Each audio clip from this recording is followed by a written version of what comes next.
The office went silent the moment the coffee hit the floor. 1 second earlier, the lobby of Whitmore and Associates had sounded like every other corporate building in downtown Chicago. Phones ringing, elevator bells chiming, expensive shoes gliding across polished marble, executives rushing toward meetings worth millions of dollars. Then suddenly, everything stopped.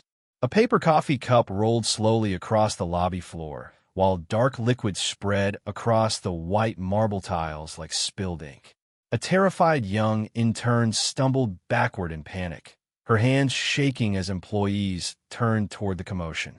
In the center of it all stood a black janitor holding a mop beside his cleaning cart, while a red-faced executive screamed at him loud enough for the entire building to hear.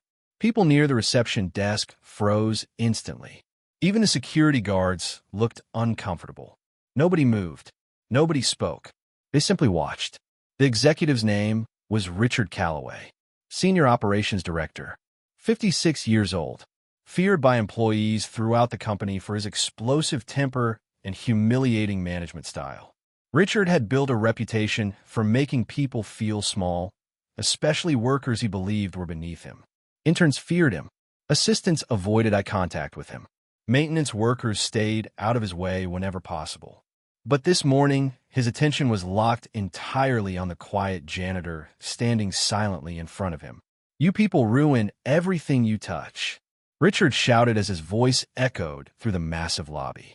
Several employees immediately pulled out their phones beneath desks and behind folders, secretly recording what was happening.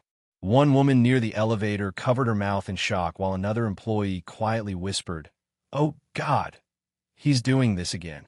But the janitor never raised his voice. He didn't argue. He didn't defend himself. He didn't react the way everyone expected him to.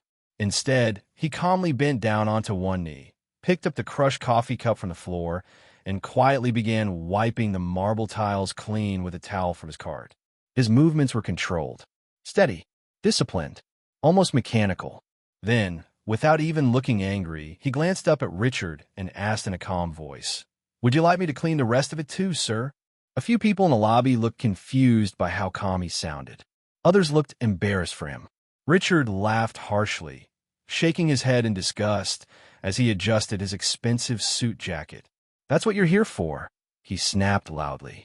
"Cleaning up messes other people are tired of dealing with."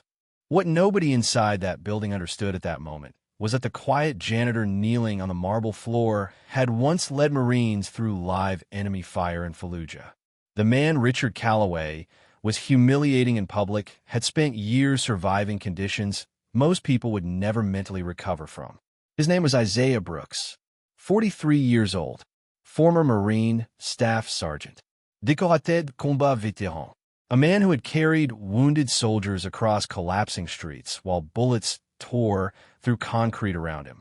A man who had watched friends die in his arms overseas and still kept moving because stopping meant everyone else would die too.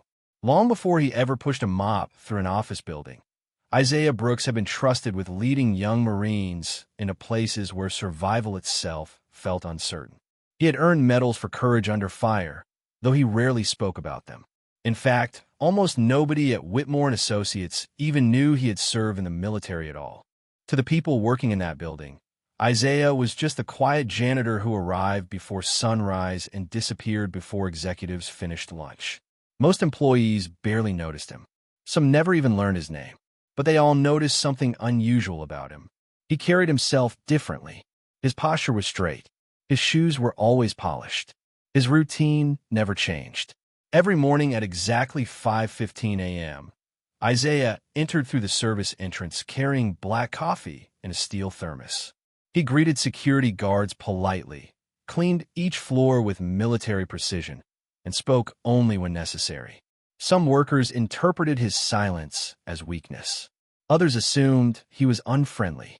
The truth was far more complicated. Isaiah had spent years trying to rebuild a normal life after returning home from war, but adjusting to civilian life proved harder than surviving combat itself. Sleep rarely came easily anymore. Loud noises still triggered memories he wished he could forget. And despite serving his country honorably, he eventually learned that uniforms and medals did not guarantee respect once the war was over. Richard Calloway, however, never cared enough to learn any of that. To him, Isaiah represented something disposable, somebody invisible, just another worker he could insult without consequences. Over the previous year, Richard had repeatedly mocked Isaiah in subtle ways that made employees uncomfortable without crossing lines obvious enough for human resources to intervene. He would joke loudly about people like him around executives. He constantly questioned Isaiah's intelligence whenever something minor went wrong in the building. Once, he accused Isaiah of stealing food from the executive refrigerator before security footage proved another employee had taken it. Richard never apologized afterward. He simply laughed it off and walked away while Isaiah quietly returned to work. Most employees stayed silent because confronting Richard meant risking their careers. So the behavior continued month after month, while resentment quietly spread through the building. What made this particular morning different was that too many people witnessed it at once. Investors visiting from New York stood only a few feet away during Richard's outburst. Junior employees recorded everything on their phones. And for the first time since Isaiah started working there, people noticed something strange in his expression after Richard yelled at him. It wasn't fear. It wasn't anger either. It looked more like exhaustion, the kind carried by someone who had spent years enduring disrespect quietly because fighting back no longer seemed worth the energy. Richard mistook that silence for weakness. But silence can hide many things. Sometimes it hides pain, sometimes discipline, and sometimes it hides a past powerful enough to destroy every false assumption people built about you. As Isaiah continued cleaning the floor, Richard stepped closer toward him while muttering insults under his breath. The entire lobby remained frozen in tension. Employees exchanged nervous looks, unsure whether someone should intervene. Then Richard said something that changed the atmosphere completely. "You should feel lucky to even have a job in this country," he said coldly. This time, even the investors looked disturbed. The words hung heavily in the air as Isaiah slowly stopped wiping the floor. For several seconds, he said nothing. Then he finally looked up directly at Richard for the first time since the confrontation began. His face remained calm, but his eyes carried something deeper now, something heavier.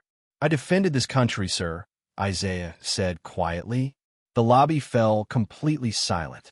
Richard stared at him for a moment before laughing loudly. "You," he scoffed. "Doing what exactly?" "Serving lunch." A few nervous laughs escaped from nearby employees before quickly fading away. Nobody found the joke funny anymore.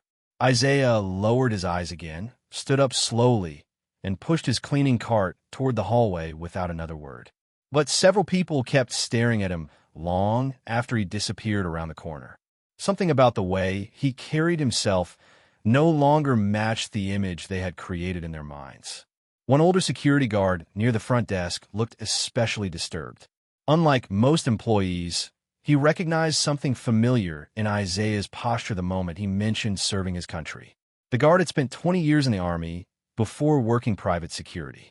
And suddenly, a question began forming in his mind that would soon change everything inside Whitmore and Associates.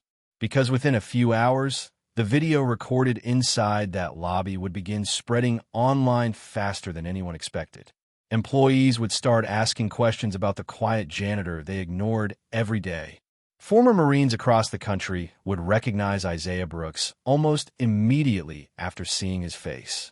And before the sun finally set over downtown Chicago that evening, Richard Calloway would discover that the man he publicly humiliated in front of an entire office building was not just a veteran. He was a highly decorated ex-Marine whose name still carried weight among soldiers who served overseas. The same janitor Richard mocked in public had once been the kind of man other Marines trusted with their lives. And the moment that truth finally reached the company's executive offices, everything inside Whitmore and Associates was about to change forever. Before we dive deeper, let us know in the comments where you're watching from. We'd love to hear from you, and don't forget to hit that subscribe button so you never miss any of our upcoming videos. Within less than an hour, The confrontation inside the lobby of Whitmore and Associates had already begun spreading far beyond the walls of the building itself. Employees who secretly recorded the incident started sending clips to coworkers, friends, and private group chats across Chicago. Some watched the footage in disbelief, while others replayed the moment Richard Calloway shouted at Isaiah Brooks over and over again, stunned by how calmly the janitor responded under pressure.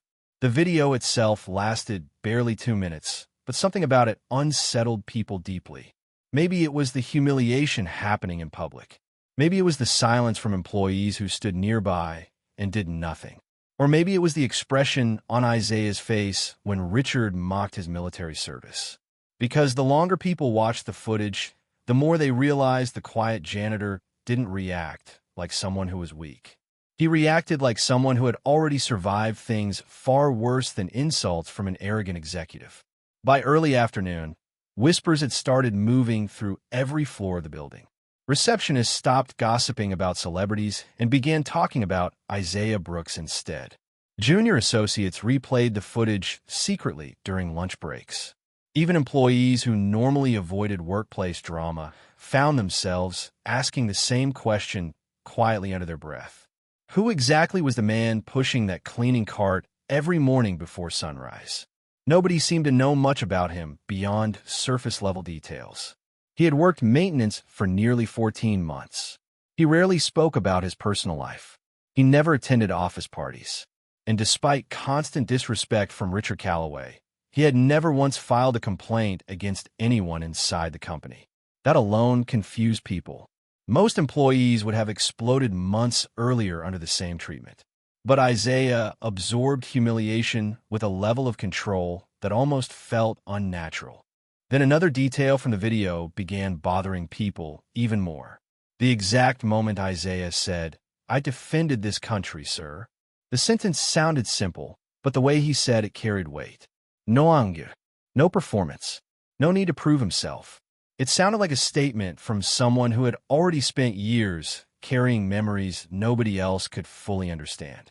Employees started looking back on small moments they previously ignored.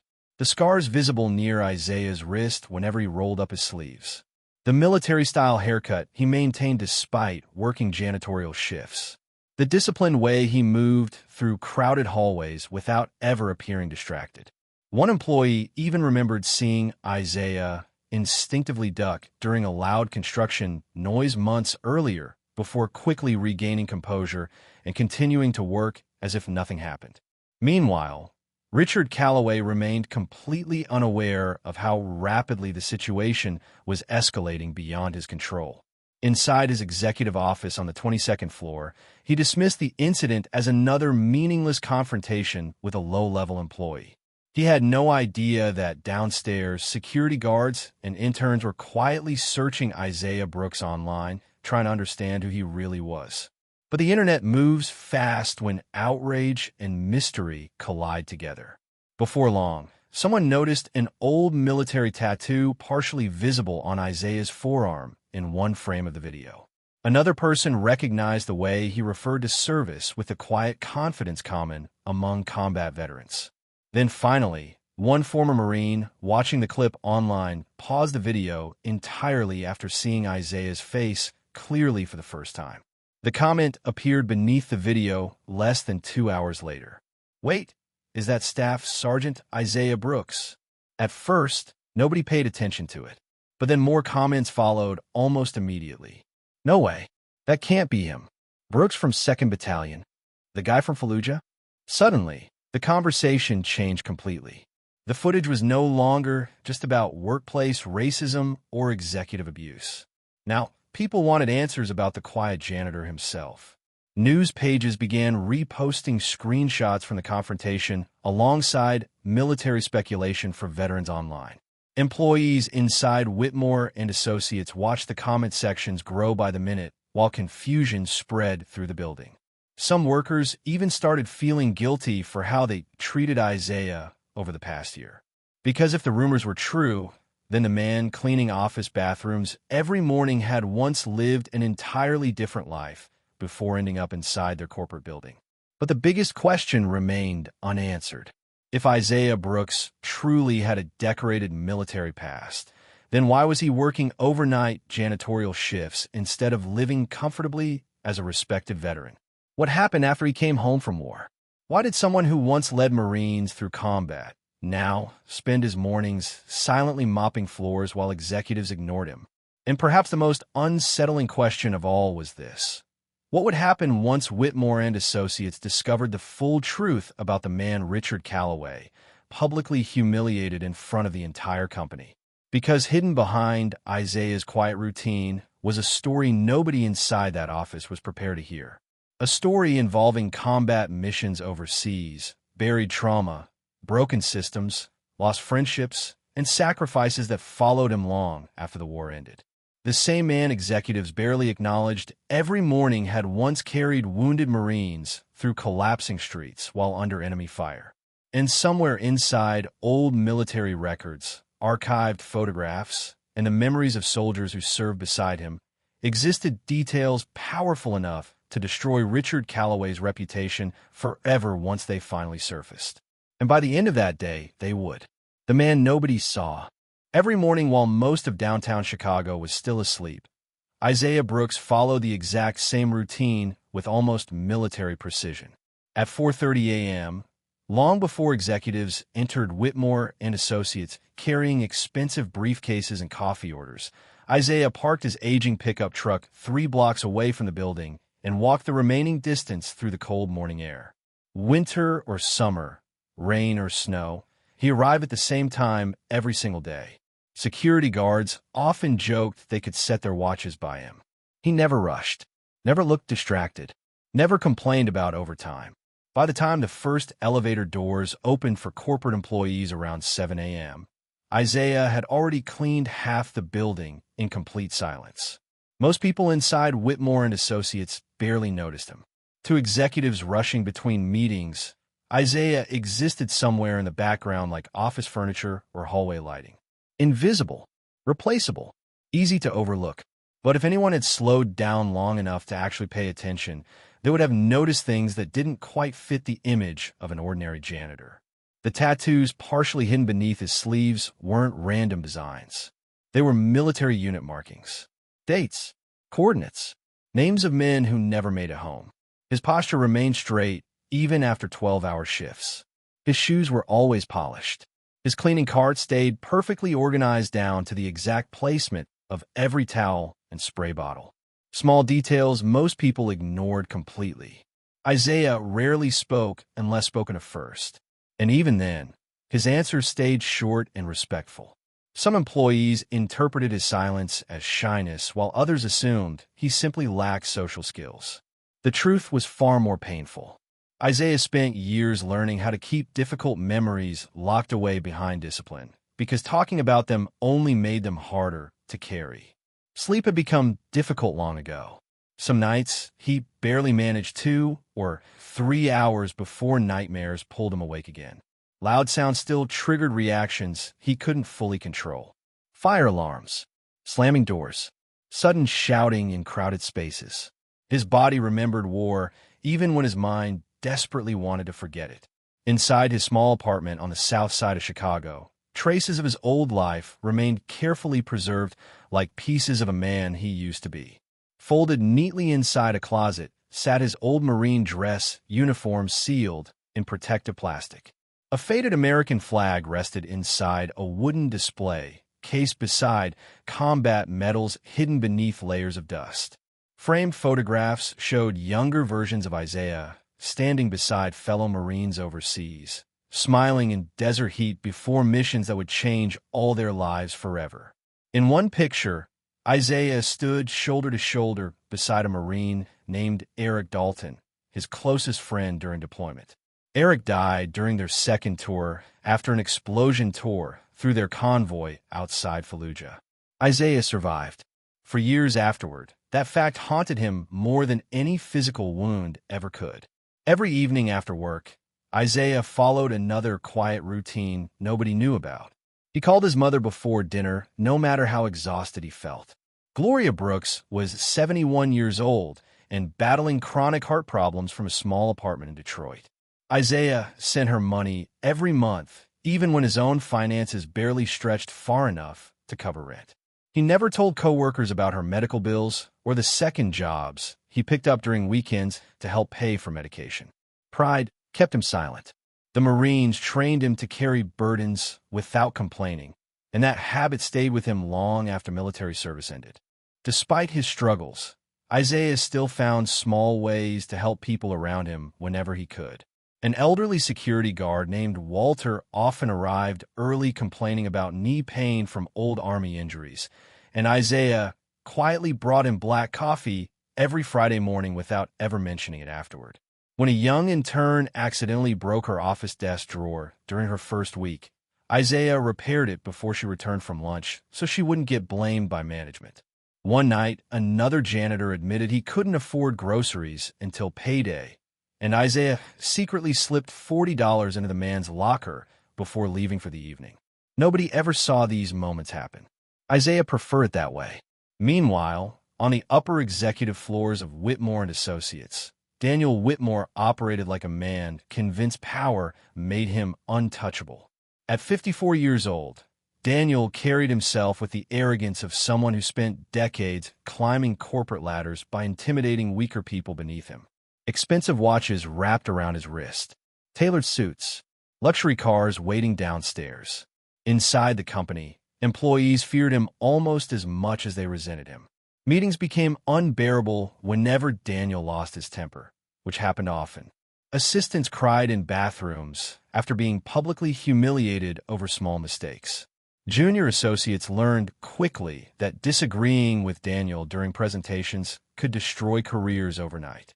But while he treated most employees harshly, something about Isaiah Brooks triggered a different kind of cruelty in him entirely. Daniel constantly targeted Isaiah with comments disguised as jokes, subtle enough to avoid formal complaints, but sharp enough to humiliate him publicly. Whenever investors toured the building, Daniel would smirk and say things like, "Careful around the clients, Isaiah," while nearby executives laughed awkwardly. Other times, he warned him not to touch executive desks, unless you wash your hands first.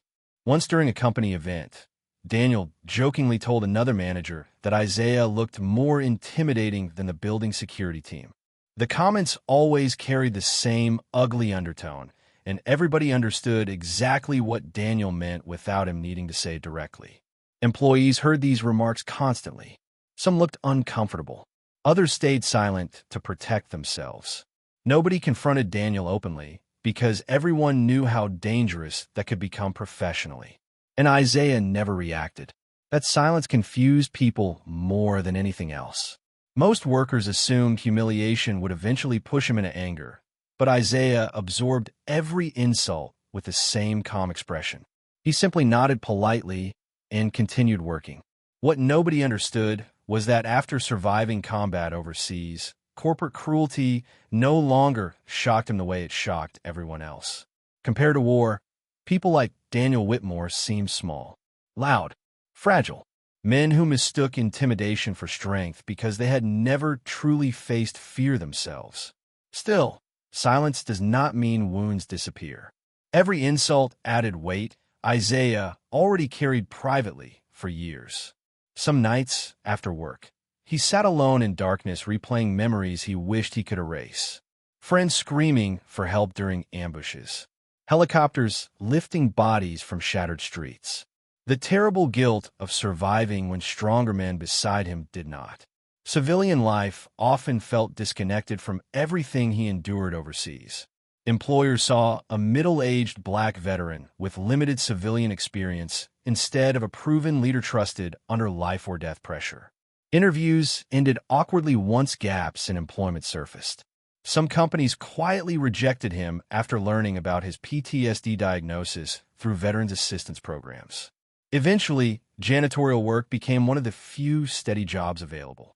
And so, Isaiah Brooks disappeared quietly into the background of Whitmore and Associates while executives passed him daily without ever recognizing who stood beside them. To most employees, he was simply the janitor pushing a mop through empty hallways before sunrise. But Daniel Whitmore had no idea the man he mocked almost every day carried a past powerful enough to unravel everything he built inside that company. Because hidden behind Isaiah's silence was a story involving war, sacrifice, loyalty, and survival that very few people inside that building were emotionally prepared to understand. And soon, the truth about Isaiah Brooks would begin surfacing one piece at a time. The morning everything finally unraveled inside Whitmore and Associates began like one of the most important corporate days of the year. By 7 a.m., executives were already moving nervously through the building preparing for a high-profile investor conference expected to bring millions of dollars into the company. Catering staff rushed trays of pastries and bottled water into executive meeting rooms, while assistants hurried between floors carrying presentation folders and laptops. Large digital screens displayed the company logo throughout the lobby beside banners welcoming investors arriving from New York, Dallas, and Los Angeles. The atmosphere felt tense long before the first guests walked through the front doors. Everyone knew Daniel Whitmore viewed these events as opportunities to impress powerful people, which also meant employees needed to avoid mistakes at all costs. Isaiah Brooks arrived earlier than usual that morning to help prepare the lower floors before the investor meetings began. Like always, he worked quietly without drawing attention to himself. He polished marble floors near the reception desk, emptied trash bins, and wiped fingerprints from elevator doors while executives rushed around him pretending he barely existed. Around 8:15 a.m., the lobby began filling rapidly with investors and company leadership. Expensive suits moved through the building in clusters while assistants guided guests toward conference rooms upstairs. Isaiah stayed near the coffee station beside the reception area, carefully mopping around crowded walkways to prevent anyone from slipping on the polished marble floor. Among the younger employees helping organize the event was a nervous 22-year-old intern named Emily Carter. It was only her second month at Whitmore & Associates, and like most interns, she feared Daniel Whitmore more than anyone else in the company. Earlier that morning, another assistant warned her quietly not to spill anything near him because Daniel destroys people over small mistakes. Emily laughed nervously at the comment at first, assuming it was exaggerated office gossip. But as she hurried across the lobby, carrying fresh coffee toward the executive conference room, she accidentally learned the warning had not been exaggerated at all. The collision happened in less than 2 seconds. Emily turned a corner too quickly near the reception desk, just as Daniel Whitmore stepped out of the elevator, speaking angrily into his phone. Her shoulder clipped his arm by accident, and suddenly hot coffee exploded across the front of Daniel's expensive gray suit. The paper cup slipped from Emily's hand and hit the marble floor hard before rolling toward Isaiah's cleaning cart nearby. The entire lobby froze instantly. Emily gasped in horror and immediately began apologizing, her voice shaking so badly she could barely speak clearly. "I'm so sorry, Mr. Whitmore. I didn't see." But Daniel barely looked at her. Instead, his eyes locked onto Isaiah Brooks, standing several feet away holding a mop. The shift happened instantly. Daniel's face twisted with rage, as if he had finally found the perfect target for his humiliation.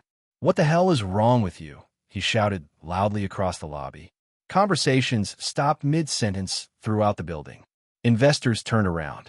Receptionists froze behind their desks. Isaiah looked confused for only a brief second before calmly answering, "Sir, the floor is completely dry." His voice remained steady despite every eye in the lobby now staring directly at him. Daniel stepped closer aggressively. "You were supposed to clean this area," he barked while pointing toward the spilled coffee. Isaiah glanced down at the spotless marble tiles beneath them before quietly repeating himself. "The floor was already cleaned, sir." Several employees standing nearby exchanged uncomfortable looks. Everyone understood Emily caused the accident, not Isaiah. But nobody spoke up. Emily herself looked terrified to even move. Daniel stared at Isaiah for several long seconds before suddenly grabbing the janitor's mop bucket with both hands.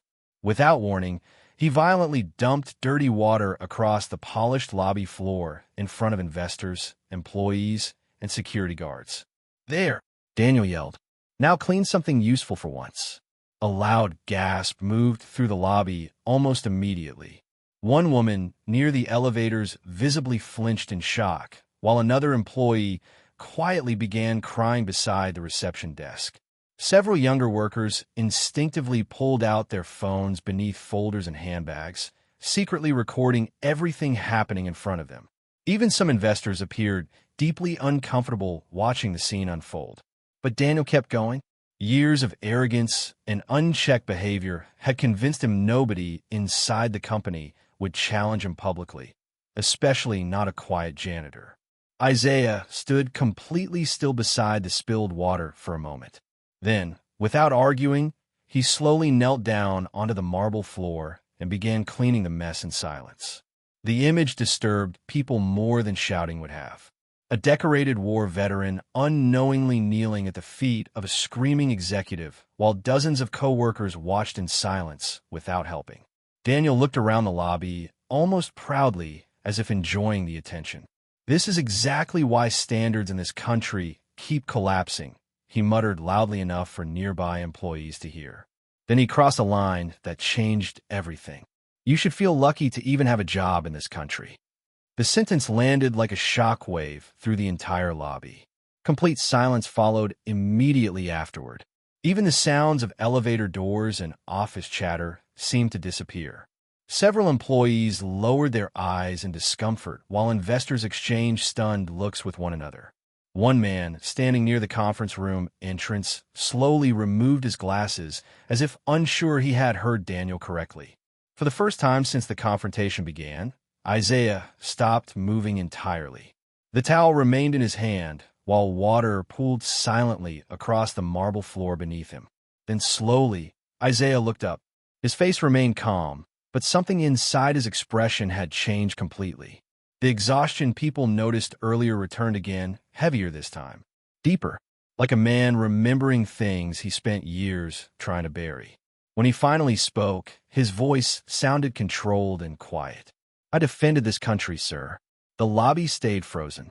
Daniel stared at him for 1 second before laughing loudly in disbelief. You, he scoffed cruelly. Doing what exactly? Serving lunch. A few nervous laughs escaped from employees too afraid not to react, though the sound quickly died away in embarrassment. Nobody truly found the joke funny. Isaiah simply held Daniel's stare for another brief moment before lowering his eyes again. Without another word, he stood up slowly, lifted the mop bucket upright, and began pushing his cleaning cart toward the service hallway leading away from the lobby. The crowd parted silently as he walked through them.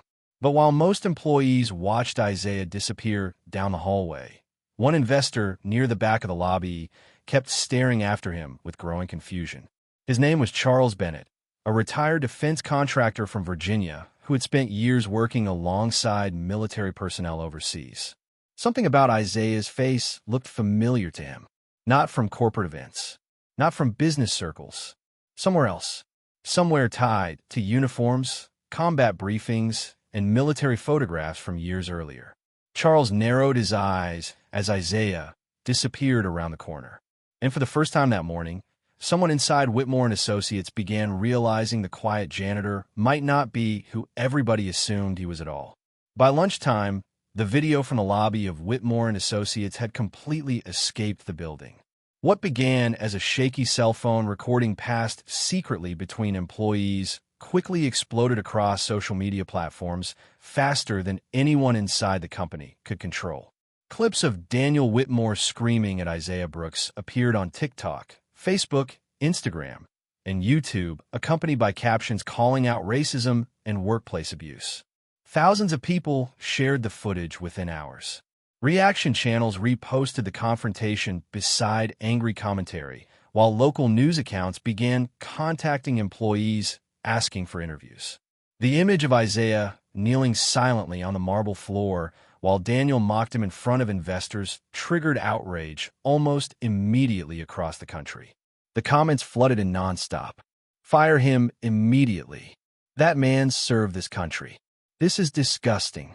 People like Daniel Whitmore should never be in leadership. I guarantee that Janitor has more character than every executive in that building. Then something unexpected started happening beneath the reposted videos. Military veterans began recognizing details about Isaiah Brooks that ordinary viewers missed entirely. Some noticed his posture before anything else. Others recognized the faded military tattoo visible beneath his sleeve during one frame of the recording. Former Marines started pausing the footage repeatedly, zooming in on Isaiah's face with growing disbelief. Veterans groups across Facebook began sharing screenshots asking if anyone knew whether the janitor in the video was the same Isaiah Brooks who served overseas years earlier. Within another hour, military forums filled with comments from men who either served beside him directly or heard stories about him during deployment rotations. Inside Whitmore and Associates, tension spread through every department as employees realized the situation was becoming national news. Phones buzzed constantly during meetings. Assistants whispered nervously near elevators. Human resources locked themselves inside conference rooms while executives argued over potential public relations disasters unfolding in real time. But downstairs near the security office, something happened that changed the entire direction of the story permanently. Charles Bennett, the older investor who witnessed the confrontation earlier that morning, could not shake the feeling that he recognized Isaiah Brooks from somewhere important. After years working alongside military contractors overseas, Charles developed a sharp memory for faces connected to combat operations. The moment Isaiah mentioned defending his country, something clicked in his mind. By early afternoon, curiosity finally pushed him toward the security office near the loading dock where employee records were stored. Walter, the elderly security guard who often drank coffee with Isaiah before sunrise, looked uneasy when Charles entered. "Can I help you, sir?" he asked cautiously. Charles hesitated before speaking. "The janitor from the lobby this morning," he said quietly. "Isaiah Brooks. Do you happen to have an employee photo on file?" Walter studied him carefully for a moment before slowly turning the monitor screen toward him. The second Charles saw Isaiah's employee photo, his entire expression changed. He froze completely. For several long seconds, he simply stared at the screen in disbelief before whispering under his breath, "Oh my God." Walter frowned slightly. "You know him?" Charles looked up slowly, still stunned. "That's Staff Sergeant Isaiah Brooks." The room fell silent. Walter stared at him in confusion, while Charles continued speaking almost to himself now, trying to process what he was seeing. No way," he muttered. "I haven't seen this man's face in over 15 years.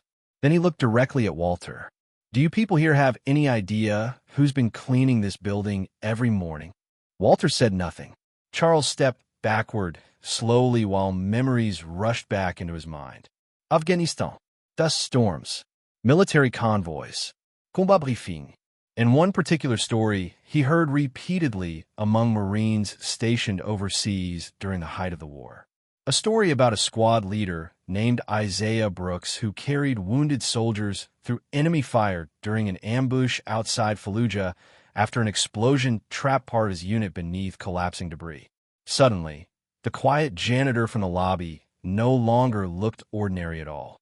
Because Isaiah Brooks wasn't just another Marine veteran struggling after war.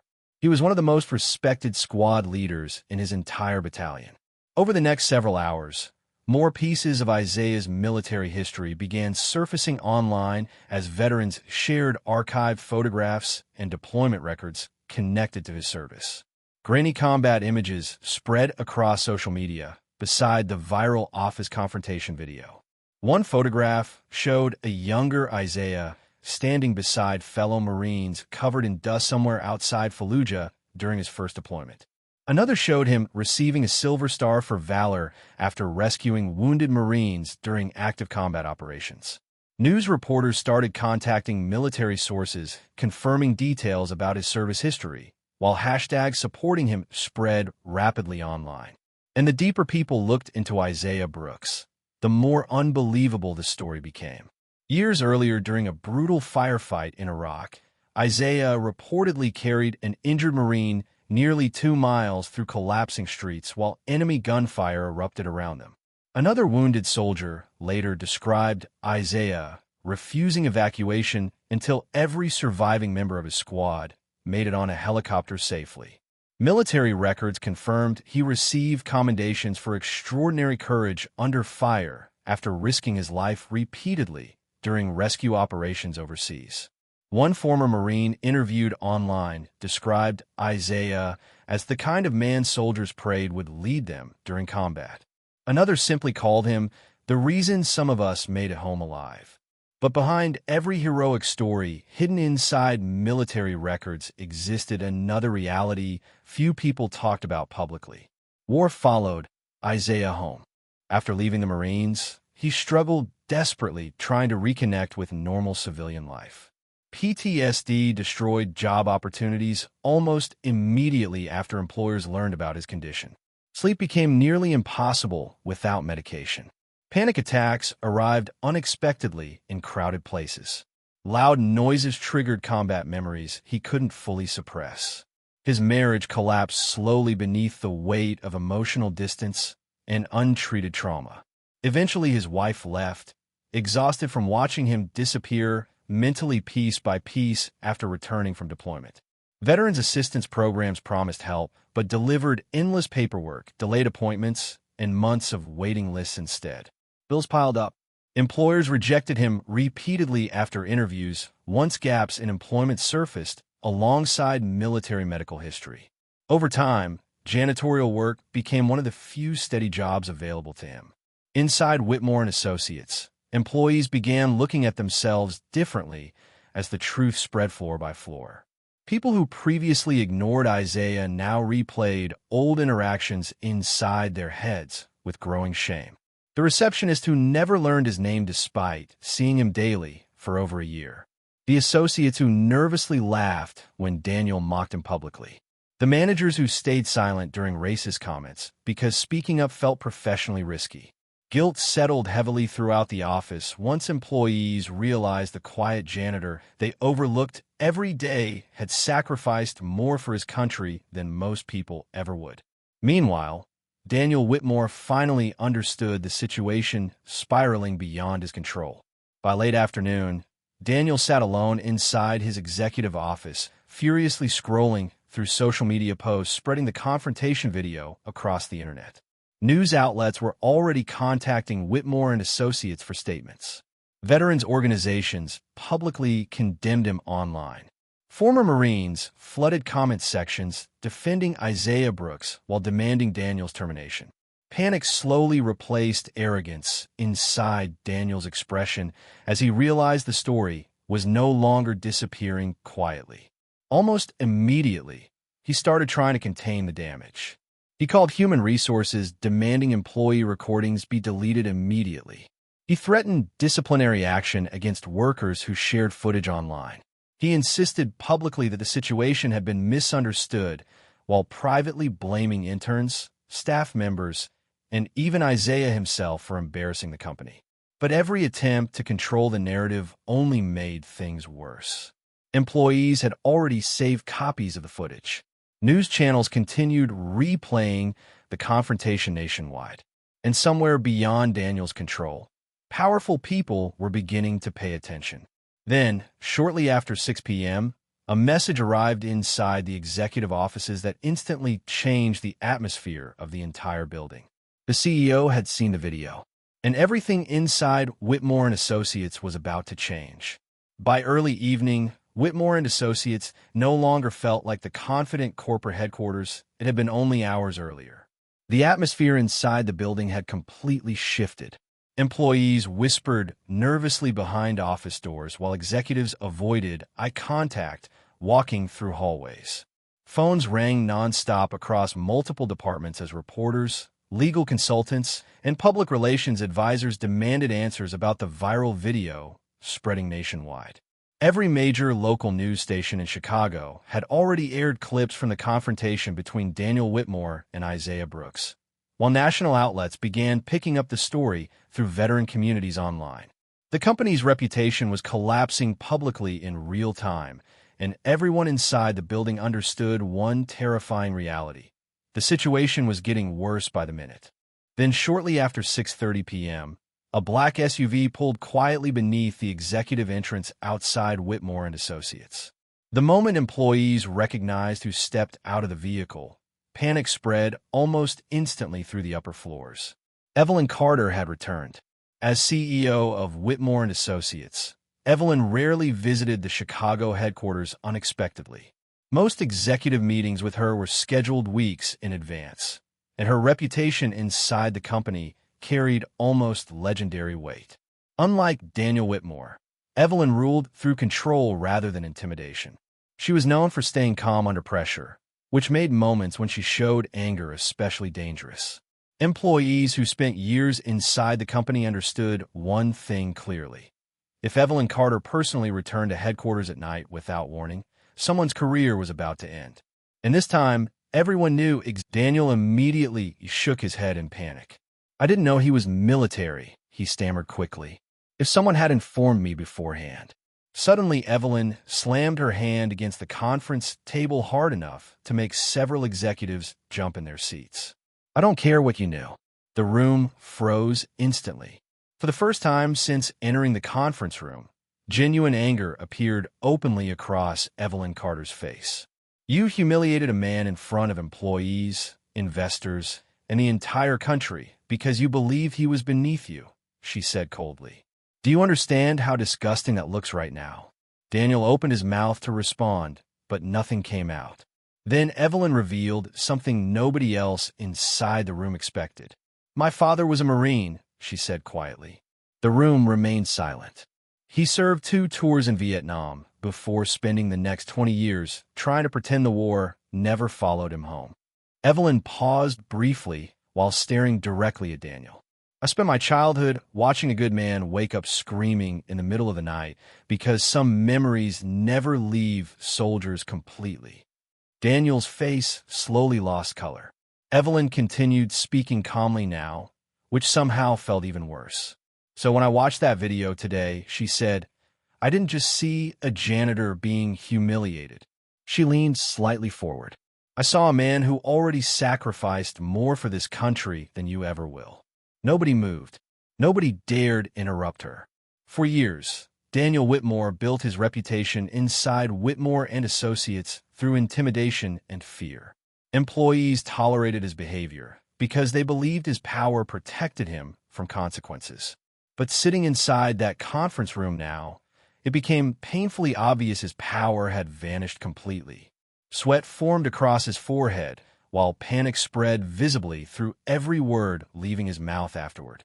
He started blaming stress, then company pressure, then the investor event, then younger employees for secretly recording the incident. At one point, he even attempted blaming Isaiah Brooks directly by claiming the former Marine created tension intentionally through passive-aggressive behavior. Human resources executives looked horrified listening to him speak. The deeper Daniel tried digging himself out of the situation, the worse he sounded. Years of arrogance had convinced him he could manipulate any room through authority and excuses.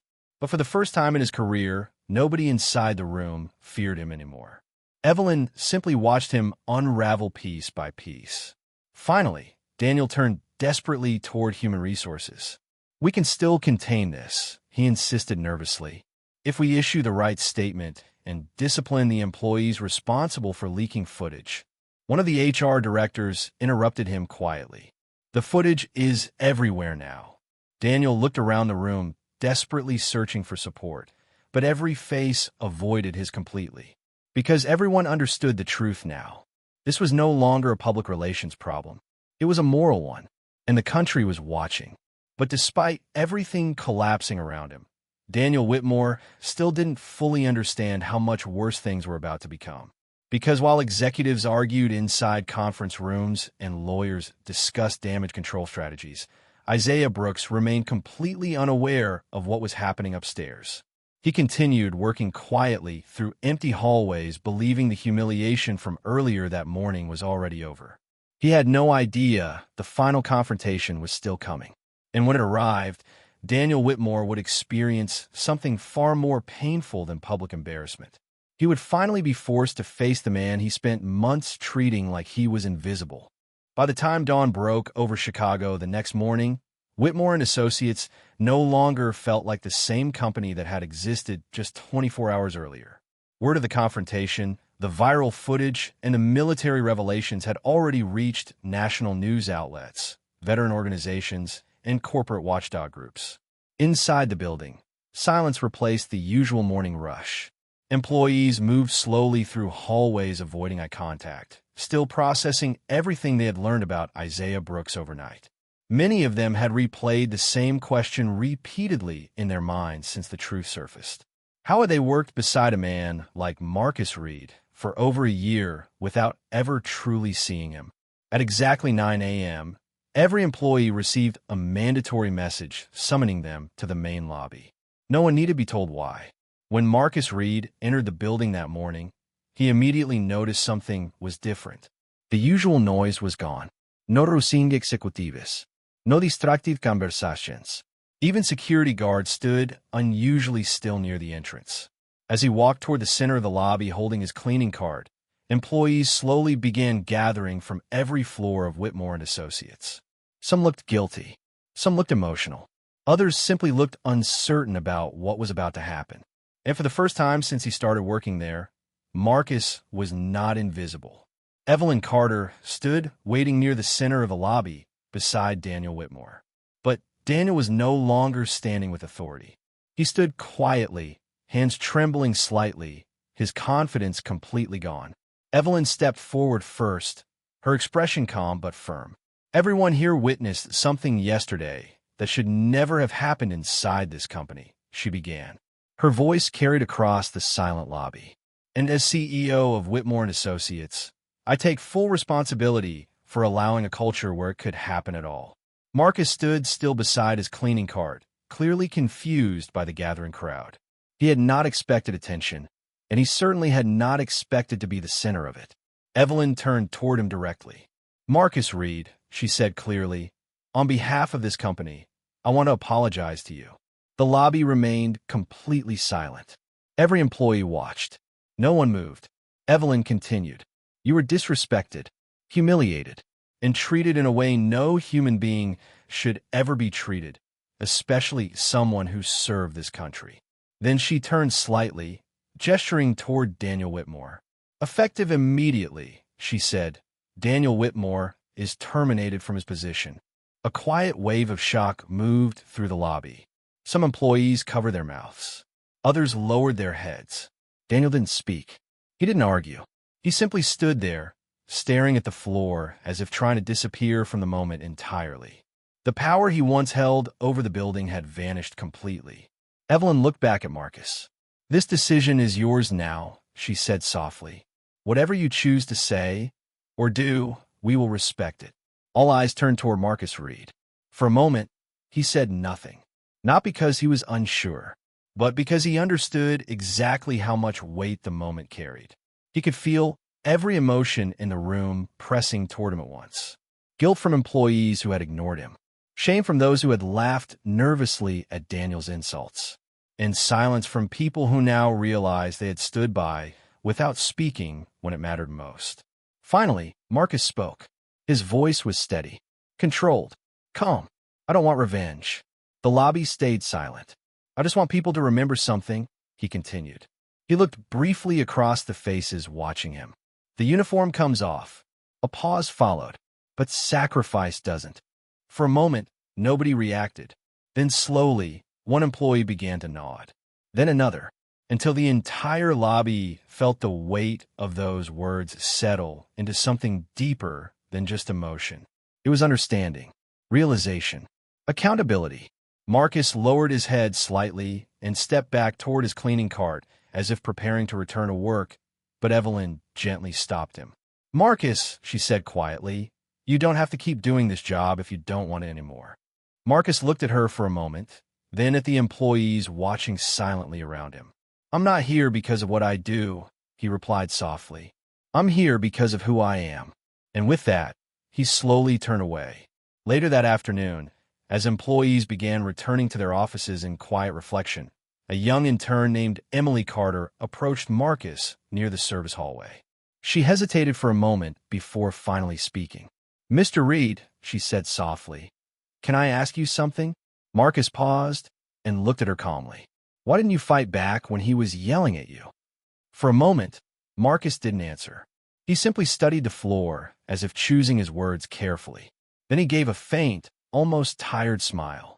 "Because strength isn't about humiliating people," he said quietly. He looked up at her. "It's about knowing you could and choosing not to." Emily stood still, unable to respond, as Marcus picked up his cleaning cart and continued down the hallway alone. Employees along the corridor slowly stepped aside as he passed. Some nodded respectfully.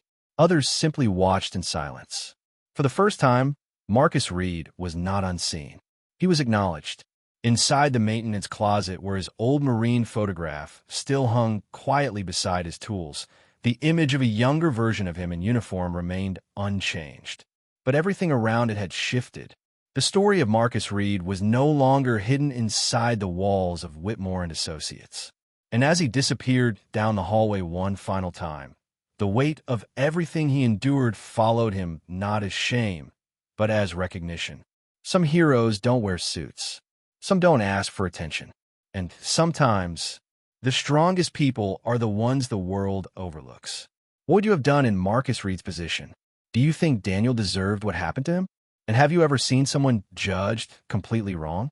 And if you thought this story was unbelievable, wait until you hear what happened when a millionaire humiliated a Black Navy veteran at his own restaurant.